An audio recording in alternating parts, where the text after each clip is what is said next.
De TBN à Jérusalem.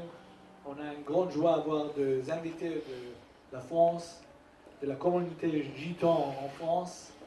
Avec moi, j'ai ma sœur Stéphanie. Bonjour Stéphanie, ça va? Bonjour, ça va très Est-ce bien. que tu peux nous introduire Oui. nos invités? Alors, c'est des pasteurs de la communauté Vie et Lumière de France. Donc nous avons le pasteur Antoine, le pasteur Fils et le pasteur stagiaire Sandy. Bienvenue. Merci pour ce temps que vous nous accordez ici, le temps que vous prenez avec votre groupe. Donc c'est vraiment un honneur pour nous de vous recevoir. C'est la première fois en Israël pour quelqu'un?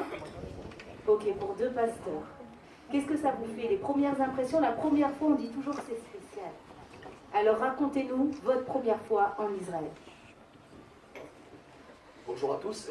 Pour moi, la première fois c'est assez spécial parce qu'on n'arrive pas à réaliser.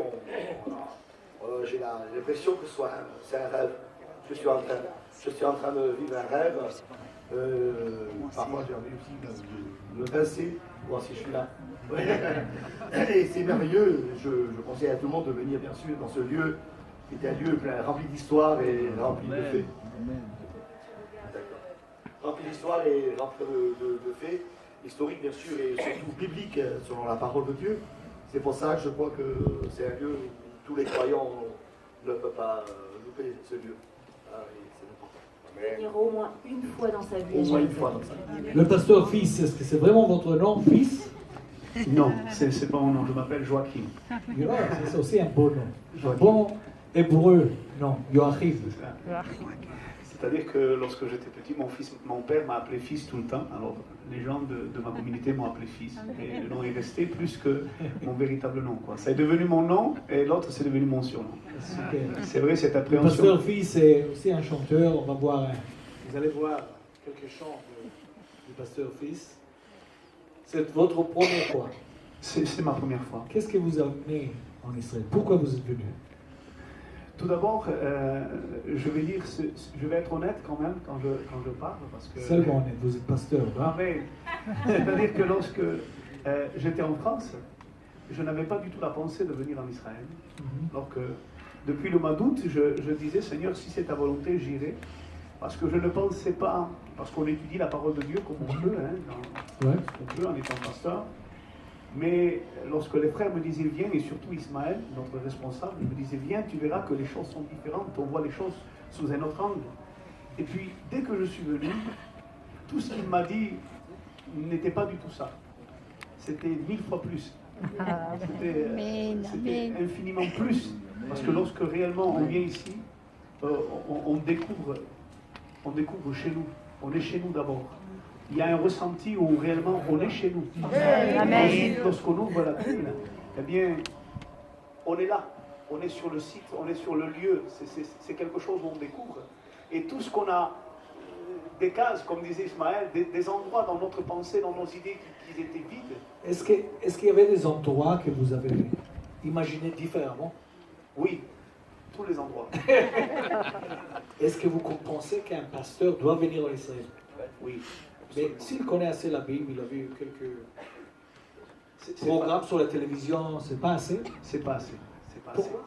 Parce que moi qui ai vu, comme j'ai dit tout à l'heure, comme tous les frères pasteurs, qui étudient, on peut étudier des livres, on lit, mais réellement, quand on vient ici, les choses changent. Le moindre détail, la signification d'un gland, d'un arbre, de la terre, des montagnes, tout change et devient quelque chose de puissant. Amen. Amen.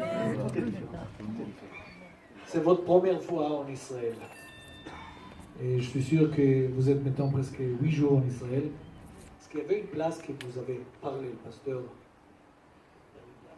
que vous avez vraiment touché? Un site ou un endroit qui vous a particulièrement marqué? Vraiment. Mais une place, une site que vraiment vous avez senti que Dieu vous parle. Il y a eu le Goda, Le jardin du temple. oui, sur les temples,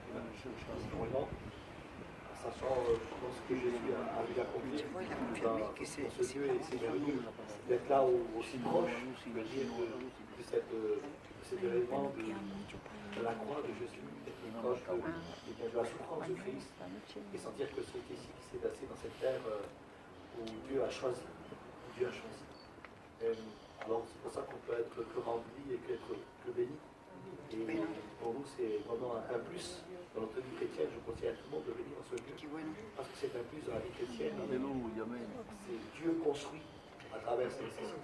Est-ce que vous pensez, comme le frère, comme le pasteur, le fils a dit, que vous allez lire la Bible un peu différemment après que quand vous étiez là? Exactement. On va dire qu'on voit la Bible en 3D, quoi. C'est exactement ça. C'est vrai, en plus. Je pense qu'arriver en France, notre message aura sûrement pris une autre dimension, avec plus de profondeur dans l'esprit et dans la foi. Et vous êtes venu avec un groupe, un très beau groupe. Shalom. Shalom. Est-ce que vous pouvez nous raconter qui sont les gens qui sont là avec nous? C'est les gens, les gens du voyage. Aujourd'hui, vous savez que les gens du voyage, il y a ceux qui voyagent et ceux qui sont sédentaires. Il y a beaucoup de villes en France qui sont sédentaires comme Perpignan, Marseille, Nice, la Côte d'Azur, surtout dans le sud. Il y a beaucoup de gens qui sont sédentarisés. Et pour nous, le seul moyen qu'on a pour évangéliser nos peuples, c'est d'implanter des églises un petit peu dans toutes les villes de France et aller vers eux justement pour annoncer l'évangile. Vous savez, les Gitans ont beaucoup souffert comme les Juifs. Ils ont été rejetés, tout ça. Et c'est vrai qu'on a été quelque part vu comme une bassesse de la société.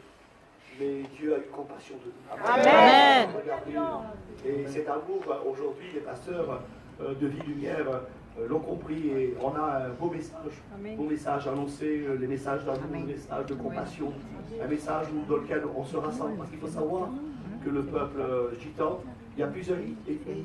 Nous-mêmes, on était divisés entre nous. Il y a l'ethnie du peuple andalou, d'autres c'était les gitans espagnols, d'autres c'est les catalans, d'autres c'est les manouches, d'autres des voyageurs. Et on était séparés. Et à travers la parole de Dieu, eh bien, Dieu nous a rassemblés. Amen. C'est vrai. Vraiment un témoignage pour l'Église dans le monde entier. Oui, exactement. On a avec nous Pasteur Sandy. le pasteur Sandy. Qu'est-ce que vous amène en Israël? Jésus. Amen. Je suis venu ici il y a 8 ans, c'est ici que je me suis baptisé. Ah, C'est ici que j'ai fait l'acte d'obéissance, je me suis baptisé il y a 8 ans ici. j'ai entendu parler que vous avez un très bon témoignage. Est-ce que vous pouvez un peu nous raconter? Et c'est pas que un témoignage est mieux qu'un autre. Je veux que les gens comprennent. Mais on demande aux gens de raconter les témoignages pour encourager les gens qui nous voient. C'est pas que un témoignage est moins ou plus fort. Chaque témoignage, chaque personne qui arrive reçoit le Dieu d'Israël, reçoit le Messie d'Israël. C'est un miracle. Je vais essayer de faire court et de résumer. Moi, j'ai été élevé dans une famille, par tradition, nous étions catholiques. Dans le pays, en France, on a un endroit où les catholiques se rassemblent pour adorer, pour aller voir Marie. De mon cœur d'enfant, je croyais en un Dieu. Et j'ai très vite grandi et dans l'adolescence, je n'ai plus cru du tout en Dieu. Et j'ai très vite tombé dans le péché. Et dans mon cœur d'adolescent, j'ai voulu être heureux. Je pense comme tous les hommes de la terre et toutes les femmes de la terre cherchent le bonheur, cherchent à être heureux. Et j'ai compris que sur la terre, pour être heureux, pour monter quelque chose, il fallait de l'argent. Moi, mes parents sont là aujourd'hui, je suis heureux que mes parents et mes enfants sont là aujourd'hui. Mais j'ai été élevé dans une famille, on était artisans, et puis on avait tout ce qu'il fallait, mais pour avoir beaucoup d'argent, il fallait, je me coupe des années au cours. Et pour avoir beaucoup d'argent dans le monde, je me coupe des années, je suis arrivé dans un stade de ma vie, un stade d'artisan. Quelqu'un comme moi qui faisait beaucoup de sport, qui ne buvait pas d'alcool, qui ne fumait pas, qui ne se droguait pas, je suis arrivé dans un stade où je suis arrivé associé dans le monde de la nuit. J'étais associé avec eux dans des boîtes de nuit, dans les affaires de nuit. Je me suis retrouvé donc à fumer, à boire. Et je m'excuse pour les anciens, mais si je le fais, c'est pour la gloire de Dieu. Amen. Mais j'étais complètement rendu dépendant de la cocaïne.